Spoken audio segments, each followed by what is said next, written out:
Berbahagialah kita yang diundang ke dalam perjamuannya. Saudari-saudara terkasih, pernah dengar nggak potongan kalimat tadi? Ya, pasti pernah dengar. Kalau sampai bilang nggak pernah, berarti kebangetan. Ya. Kalau nggak ingat pernah dengar, juga kebangetan. Ya. Kenapa begitu? Dengerin terus renungannya. Juga kalau mau tahu kebenaran kalimat tadi.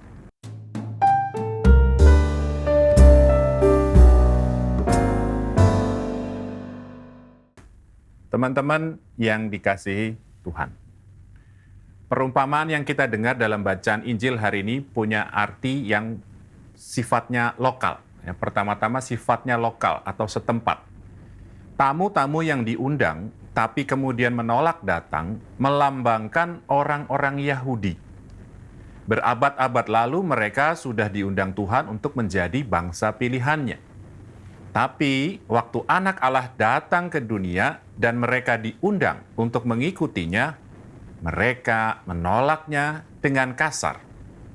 Akibatnya, undangan Allah ditujukan kepada orang-orang di jalan yang melambangkan para pendosa dan bangsa-bangsa lain. Selain itu, perumpamaan ini juga mengandung pesan yang lebih luas, yang menjangkau kita juga sekarang ini. Pertama, ini mengingatkan kita bahwa undangan Tuhan untuk masuk kerajaannya adalah suatu undangan untuk mengalami sukacita. Ya. Meskipun jalannya adalah jalan penyangkalan diri, memikul salib, ya, adalah kesalahan kalau kita berpikir bahwa kekristenan adalah jalan yang suram. Jalan hidup yang suram, tanpa tawa, tanpa sinar matahari, dan tanpa persekutuan yang menggembirakan. Ya. Justru, sifat utama kekristenan adalah sukacita dan kegembiraan. Dan itulah yang tidak didapat oleh orang-orang yang menolak undangan Tuhan. Juga, meskipun dalam perumpamaan tadi disebut soal hukuman pembinasaan dan pembakaran kota, kerugian yang sesungguhnya dari menolak undangan Tuhan ialah tidak bisa mengalami sukacita dan kegembiraan bersama Tuhan, bukan soal hukuman. Selain itu, Yesus juga mau mengingatkan kita bahwa undangan Bapanya ialah undangan rahmat. Orang-orang yang dikumpulkan dari jalan-jalan sama sekali tidak punya ikatan apa-apa dengan Sang Raja. Tidak punya kemungkinan untuk masuk ke dalam perjamuan nikah yang megah itu.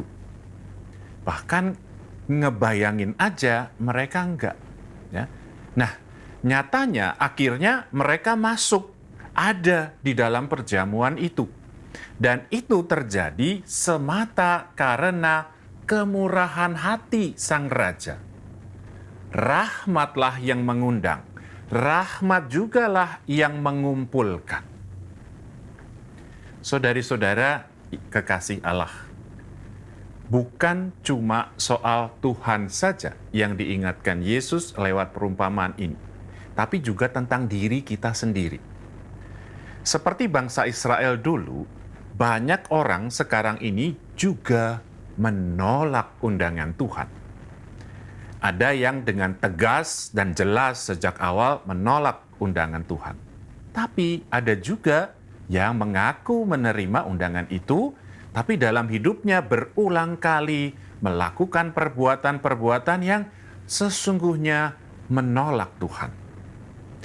Ada hal-hal negatif atau jahat yang jelas-jelas menempatkan orang berseberangan dengan Tuhan.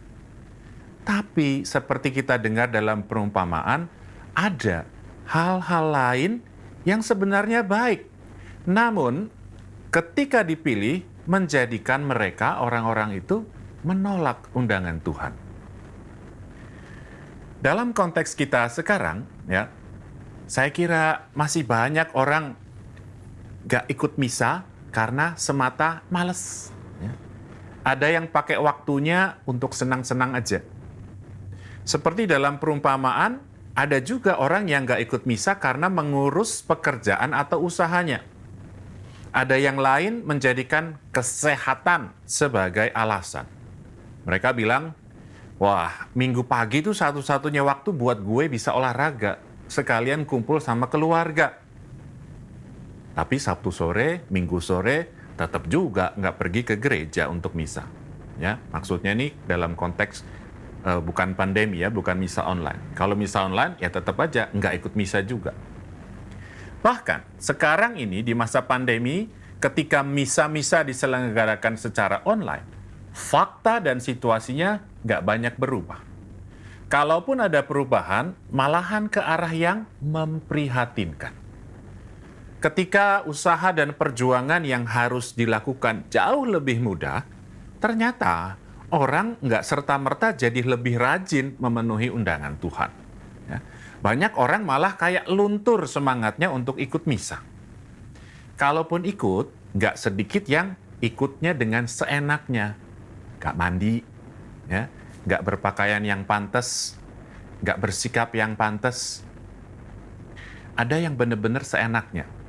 Milih misa yang katanya romonya bagus khotbahnya. Ya. Jadi udah pilih-pilih nih.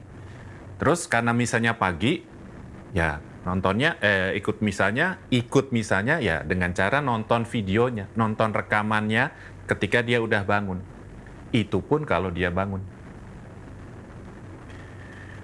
Saudari-saudara yang terberkati, hari ini kita diingatkan betapa bahagia dan terberkatinya kita.